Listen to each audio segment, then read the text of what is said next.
que ces mêmes dispositions nous animent pour la recevoir. Ouvre-nous l'esprit pour que puissions comprendre les Écritures. Fais-nous la grâce d'être attentifs, de ne pas nous laisser distraire dans nos pensées. Ne permets pas que les choses de cette vie, que les choses de la terre puissent nous priver de ces moments de bénédiction que tu désires nous accorder maintenant. Père, nous te demandons toute ta grâce dans le nom de Jésus. Amen. Amen. Alléluia. Voilà, bienvenue à celles et ceux qui nous ont rejoints. On va ouvrir l'écriture sans plus tarder. Deux lectures. Philippiens chapitre 2. Nous lisons à partir du verset 14. Un texte qui nous exhorte à accomplir sans murmure, sans hésitation, ce que Dieu nous demande. Faites toutes choses sans murmure ni hésitation, afin que vous soyez irréprochables et purs, des enfants de Dieu irrépréhensibles, au milieu d'une génération perverse et corrompue, parmi laquelle vous brillez comme des flambeaux dans le monde, portant la parole de vie. Et je pourrai me glorifier au jour de Christ de n'avoir pas couru en vain, ni travaillé en vain. Amen. J'aimerais ce matin vous parler de notre vocation de chrétiens dans le monde. Vous brillez comme des flambeaux dans le monde, au milieu d'une génération perverse et corrompue. Alors l'idée, ce n'est pas de faire le procès de la génération en question. Les générations se suivent. Parfois on dit elles ne se ressemblent pas, mais d'un certain point de vue, on peut dire qu'elles se suivent et elles se ressemblent.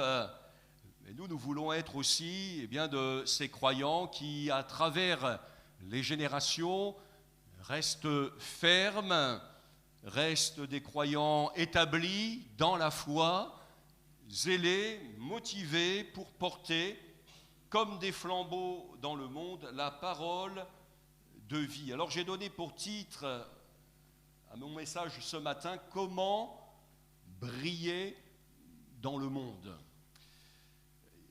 Parfois les gens veulent briller. Alors ils veulent briller à leur manière, ils veulent briller dans la société, ils veulent briller, on pourrait dire, en société. Ici, il est question de briller dans le monde, mais peut-être pas tout à fait de la manière dont certains pourraient penser. Briller dans le monde, briller comme croyant, briller comme chrétien, avoir ce témoignage au sein de la nuit. La vocation du disciple de Jésus, c'est de briller dans le monde. Et il y a un danger parfois avec le temps, c'est de devenir des chrétiens ternes, fades, des gens qui ont perdu leur raison d'être dans le monde. Matthieu chapitre 5, verset 13, nous avons ces paroles du Seigneur Jésus. Jésus s'adresse à ses disciples, il ne leur dit pas « voilà ce que vous serez », mais il leur dit « voilà ce que vous êtes ». Vous êtes le sel de la terre. Mais si le sel perd sa saveur, alors s'il devient fade, avec quoi la lui rendra-t-on ? Il ne sert qu'à être jeté dehors et foulé aux pieds par les hommes. Vous êtes la lumière du monde. Une ville située sur une montagne ne peut être cachée et on n'allume pas une lampe pour la mettre sous le boisseau, mais on la met sur le chandelier et elle éclaire tous ceux qui sont dans la maison. Que votre lumière luise ainsi devant les hommes, afin qu'ils voient vos bonnes œuvres et qu'ils glorifient votre Père qui est dans les cieux. Amen. J'ai un problème avec ma lampe de chevet. Alors vous allez dire, mais qu'est-ce que ça vient faire là ? Ça y est, la lampe de chevet qui s'invite dans la prédication, on est mal parti. Un problème avec ma lampe de chevet, c'est que, on me dirait, peut-être je pourrais agir différemment, c'est qu'elle fait trop de lumière. Alors je la descends du chevet, puis je la mets par terre. Comme ça me fait une petite lumière un petit peu moins forte. Alors on me dirait, il suffit de changer l'ampoule. Et oui, mais même quand je change l'ampoule, la lumière reste encore un peu forte. Bon, en fait, ce n'est pas une lampe de chevet, c'est une lampe de bureau. Enfin, bref, voilà. Je referme la parenthèse. Mais on comprend qu'une lampe n'est pas faite effectivement pour être mise sous le boisseau ou placée sous le lit. Elle est là pour éclairer, pour donner la lumière. Et le Seigneur, eh bien, dans son enseignement, nous exhorte à remplir notre vocation, à ne pas perdre en tout cas notre raison d'être dans ce monde, être le sel de la terre, être la lumière du monde. Le disciple, c'est quelqu'un qui brille. Il brille par le témoignage qu'il porte, mais je dirais le témoignage qui est en lui. Il y a quelque chose là en lui qui, au quotidien, va se dégager de sa personne et qui va faire du bien, qui va donner de l'espérance. Ce témoignage, c'est le témoignage de la parole de Dieu. Dans le texte que nous avons pris en introduction, nous avons lu « Des enfants de Dieu irrépréhensibles au milieu d'une génération perverse et corrompue, parmi laquelle vous brillez comme des flambeaux dans le monde, portant la parole de vie. » Alors cette semaine, ça ne vous aura pas échappé, la flamme olympique a débarqué à Marseille. Alors, je ne sais pas où elle en est aujourd'hui dans son pèlerinage, mais ce que je sais, c'est que je crois que c'était mercredi, elle est arrivée à Marseille. Et puis il y a eu un relais qui s'est fait et on a porté le flambeau, on a porté la flamme, il y a eu un relais, on l'a porté, on l'a brandi. Il y a cette image aussi de la statue de la liberté portant là le flambeau de la liberté et illuminant le monde. Cela dit, portant la parole de vie. Nous sommes appelés à porter la parole, nous sommes appelés à la porter, mais aussi à la porter en nos cœurs, dans nos vies. La traduction Abbé Crampon, c'est pas souvent qu'on va vers cette traduction catholique des Écritures. Philippiens chapitre 2, verset 15, traduit ainsi « Des enfants de Dieu, irrépréhensibles au milieu de ce peuple pervers et corrompu, dans le sein duquel vous brillez comme des flambeaux dans le monde, étant en possession de la parole de vie. » Nous possédons la parole de vie. Nous possédons les Écritures. Nous pouvons communiquer les Écritures. Mais je crois qu'il y a quelque chose aussi à réaliser.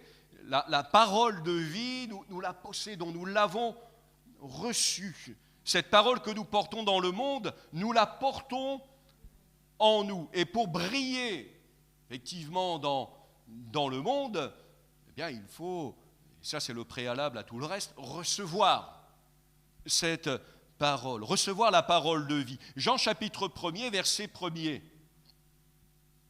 Quelques versets. Jean chapitre 1er, verset 1er.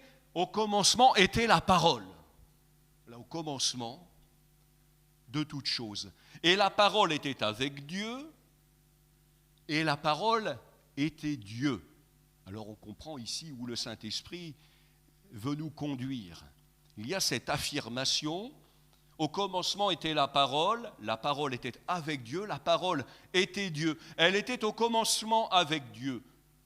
Toutes choses ont été faites par elle. Et rien de ce qui a été fait n'a été fait sans elle. En elle était la vie. Et la vie était la lumière des hommes. Et la parole faite chair a dit « Je suis la lumière du monde ». Elle était la lumière des hommes, la lumière, lui, dans les ténèbres. Et les ténèbres ne l'ont point reçue. Il y eut un homme envoyé de Dieu, son nom était Jean. Il vint pour servir de témoin, pour rendre témoignage à la lumière, afin que tous crussent par lui. Il n'était pas la lumière, mais il parut pour rendre témoignage à la lumière. Cette lumière était la véritable lumière qui, en venant dans le monde, éclaire tout homme. Elle était dans le monde, et le monde a été fait par elle, et le monde ne l'a point connue. Elle est venue chez les siens, et les siens ne l'ont point reçue. Mais à tous ceux qui l'ont reçue, à ceux qui croient en son nom, elle a donné le pouvoir de devenir enfants de Dieu, lesquels sont nés non du sang, ni de la volonté de la chair, ni de la volonté de l'homme, mais de Dieu. Amen. Ici, eh bien, le Saint-Esprit parle de nous à tous ceux qui l'ont reçu, la plupart d'entre nous. À tous ceux qui l'ont reçu, à ceux qui croient en son nom, elle a donné le pouvoir de devenir enfants de Dieu. Nous sommes de ceux qui ont reçu la lumière, et parce que nous l'avons reçue, parce que nous la portons, parce que nous l'avons en nous, elle se répand à travers nous, là où nous sommes. À propos de Jean-Baptiste, puisqu'il en est fait question là dans ces quelques versets, le même évangile de Jean, chapitre 5, verset 35, il est écrit ceci à propos de lui: il était une lampe qui brûle et qui luit. Ici, il n'est pas question de Jésus, mais il est question de Jean-Baptiste, un témoin de Jésus-Christ. Une lampe qui brûle et qui luit. Alors comment briller dans le monde? Il faut brûler. Il faut brûler intérieurement. L'image de la lampe ici, ce n'est pas la lampe au sens où nous pouvons nous l'imaginer. Je vous disais tout à l'heure, la lampe, on ôte l'ampoule, on en met une autre. Non, ici, c'est l'image de ces lampes qui fonctionnaient avec de l'huile. Il y avait une mèche, on allumait la mèche et la flamme était alimentée tant qu'il y avait de l'huile. Alors l'huile, on sait bien que cela représente l'Esprit Saint, et on va en parler dans quelques instants. Mais pour que la lampe brille, il était la lampe qui brûle et qui luit. Pour que la lampe luise, pour que la lampe brille, il faut que la lampe brûle. Au psaume 39, verset 4, le psalmiste dit « Mon cœur brûlait au-dedans de moi. Un feu intérieur me consumait et la parole est venue sur ma langue. » Ailleurs, il est écrit que c'est de l'abondance du cœur que la bouche parle. Il faut que ça brûle dans le cœur. Je ne peux pas briller dans ce monde par mon témoignage si dans le cœur ça ne brûle pas, si ça ne brûle plus. Luc chapitre 24, verset 32, qui nous conduit sur le chemin d'Emmaüs. Ces deux hommes qui ont passé un temps avec le Christ ressuscité. Lorsque Jésus va les quitter, ils vont se parler l'un à l'autre et ils se dirent l'un à l'autre: notre cœur ne brûlait-il pas au-dedans de nous lorsqu'il nous parlait en chemin et nous expliquait les Écritures? Leur cœur a été renouvelé au contact de Jésus. Et parfois, le feu a besoin d'être renouvelé. Parfois, la lumière ne brille plus tout à fait comme elle devrait briller. Parfois, elle ne brille plus du tout. Du reste, nous ne sommes jamais sans espérance. Le Seigneur est celui qui, on le sait, n'éteint pas. Le lumignon qui fume, hein, la mèche là, qui fume encore, je crois que le ministère de l'Esprit Saint, c'est de souffler sur les braises pour raviver une flamme ardente. À un moment donné, c'est l'apôtre Paul qui va s'adresser à Timothée et il va lui dire « Je t'exhorte à ranimer le don qui est en toi ». Et certaines traductions ont trouvé bon de nous laisser cette traduction « Je t'exhorte à ranimer la flamme du don de Dieu ». Il y a aussi à notre niveau une responsabilité et on découvre dans l'Écriture comment on peut participer à ranimer cette flamme, comment on peut offrir finalement au Saint-Esprit de ranimer en nous la flamme. Jérémie chapitre 20 verset 9, l'homme de Dieu passé par des moments difficiles et il y a eu tout un temps de questionnement aussi. Si je dis, je ne ferai plus mention de lui, je ne parlerai plus en son nom, il y a dans mon cœur comme un feu dévorant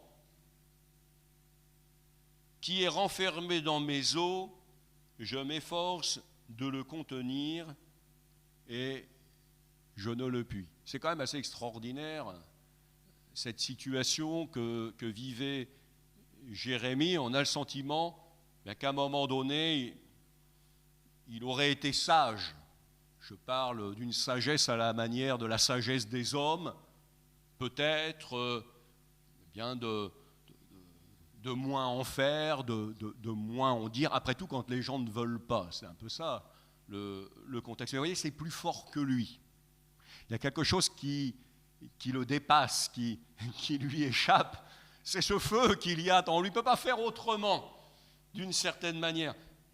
Alors qu'il prend cette résolution, je ne parlerai plus en son nom, il y a dans mon cœur comme un feu dévorant qui est renfermé dans mes os. Je m'efforce de le contenir et je ne le puis. Parfois, il y a plus que le sens du service, plus que le sens de la responsabilité, plus que cette perspective d'avoir des comptes à rendre.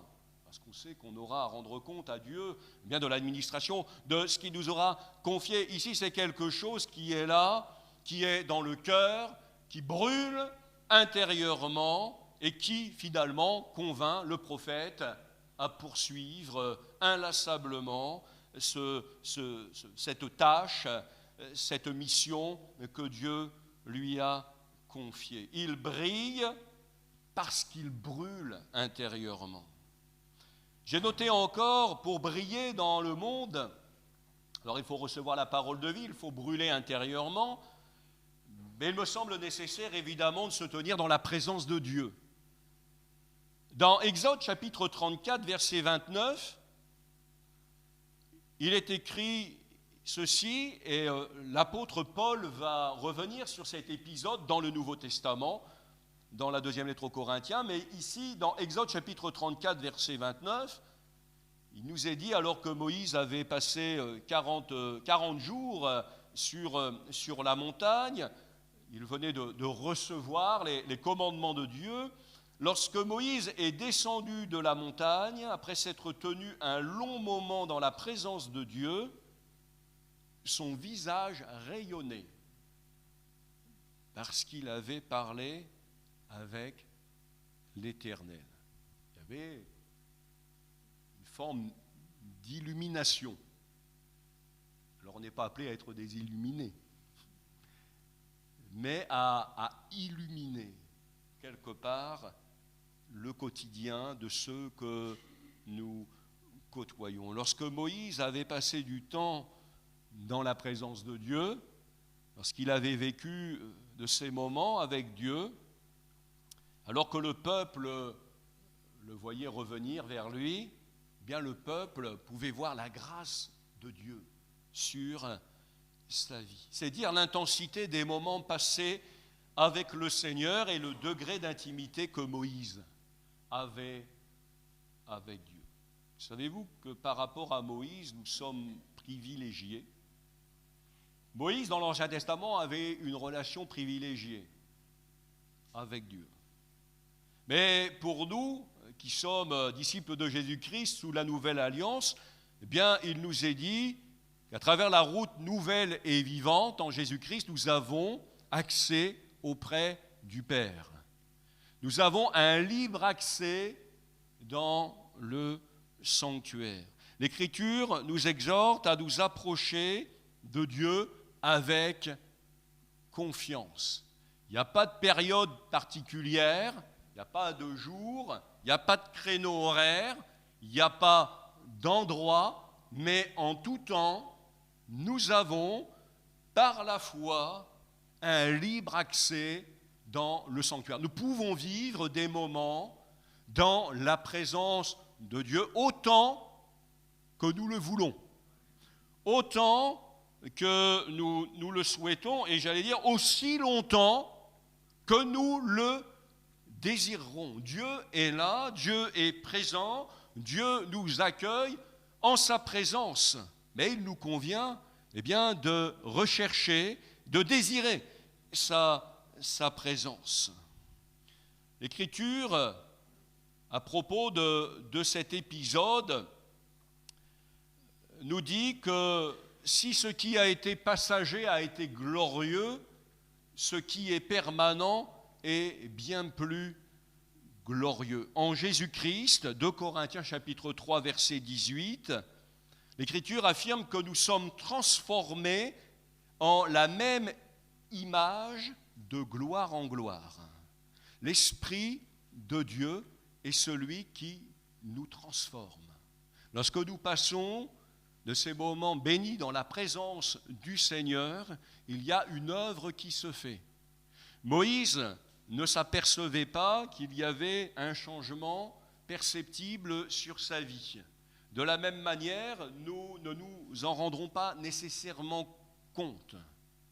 Nous ne le constaterons pas nécessairement. En revanche, les personnes qui nous entourent pourront discerner une grâce, quelque chose de particulier, quelque chose qu'ils ne sauront peut-être pas définir, expliquer, mais qui pour eux les frappera.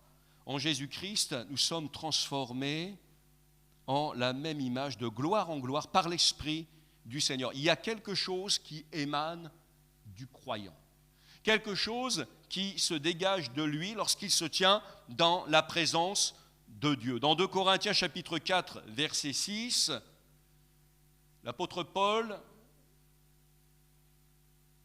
affirme ceci: Dieu qui a dit « La lumière brillera du sein des ténèbres » a fait briller la lumière dans nos cœurs pour faire resplendir la connaissance de la gloire de Dieu sur la face de Christ. Il a fait briller la lumière dans notre cœur pour qu'elle puisse resplendir. Qu'elle puisse resplendir. Je terminerai en disant qu'il faut entretenir cette flamme et l'entretenir continuellement. Vous conduirez vers un texte de l'Ancien Testament, dans Lévitique chapitre 24, au verset 1er. Vous savez que dans l'Écriture est ainsi faite, qu'il y a des images aussi dans l'Ancien Testament, alors des choses très très pratiques qui concernaient le culte, qui concernaient le peuple d'Israël, mais qui ont aussi une portée symbolique, on pourrait dire parfois prophétique, qui annoncent en tout cas des choses. Et dans Lévitique chapitre 24, en rapport avec le sanctuaire, il était écrit ceci: l'Éternel parla à Moïse et dit: ordonne aux enfants d'Israël de t'apporter pour le chandelier de l'huile pure d'olive concassée, afin d'entretenir les lampes continuellement. C'est en dehors du voile qui est devant le témoignage, dans la tente d'assignation, qu'Aaron la préparera pour que les lampes brûlent continuellement. Du soir au matin, en présence de l'Éternel, c'est une loi perpétuelle pour vos descendants. Il arrangera les lampes sur le chandelier d'or pur pour qu'elles brûlent continuellement devant l'Éternel. 3 fois. 3 fois, il est écrit, il est souligné la nécessité d'entretenir les lampes continuellement. Il y a un principe, qui est un proverbe dans la Bible: faute de bois, le feu s'éteint. Alors c'est vrai que c'est dans un autre contexte que le proverbe est donné. On est appelé à ne pas nourrir les querelles, on est appelé à ne pas nourrir les disputes, comme on peut nourrir un feu en y rajoutant du bois. Bien de la même manière, on comprend que si on cesse d'alimenter le feu, il s'éteint. Et si on avait cessé d'alimenter les lampes, la lampe de Dieu se serait éteinte. Il y a même un passage dans l'Écriture où il nous est dit qu'elle n'était pas encore éteinte. Ça laissait malheureusement imaginer des temps plus sombres, plus difficiles. Quand il n'y a plus d'huile, la lampe cesse de briller. Alors il y a tous ces versets de l'Écriture, tous ces versets qui nous sont laissés dans les épîtres, qui sont autant de recommandations pour faire en sorte que l'huile ne vienne pas à manquer. Ça nous évoque aussi des épisodes de l'Ancien Testament, quand il n'y a plus de vase pour recevoir cette huile, quand il n'y a plus de vase à remplir, l'huile elle cesse de couler. Mais tant qu'il y a des vases, eh bien cette huile est disponible. Il y a cette provision intarissable du Seigneur. Malheureusement, à notre niveau, on peut, par inconscience, on peut, par mégarde, je dirais, enfin j'ose le croire, à un moment, cesser de nourrir la flamme, et ce, eh bien, parfois en attristant le Saint-Esprit de Dieu. Éphésiens chapitre 4, verset 30, il est écrit « N'attristez pas le Saint-Esprit de Dieu ». Dans 1 Thessaloniciens chapitre 5, verset 19, « N'éteignez pas l'Esprit ». Il dit, mais comment on peut éteindre l'Esprit ? On ne peut pas éteindre Dieu, excusez-moi de dire ça comme ça. Mais on peut malheureusement, par négligence, cesser de nourrir cette vie extraordinaire que le Seigneur nous appelle à vivre au quotidien, ce renouvellement du Saint-Esprit. Alors il y a quelques recommandations.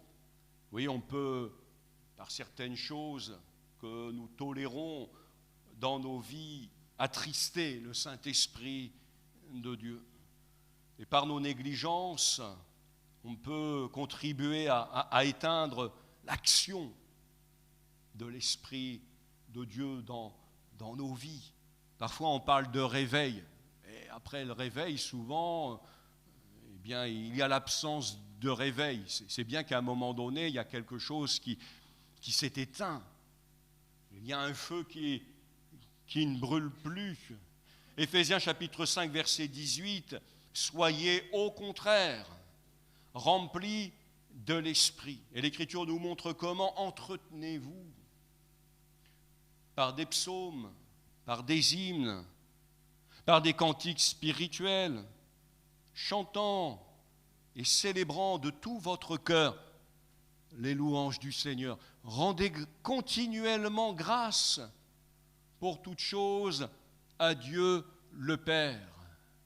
Vous connaissez le pouvoir de nuisance des murmures.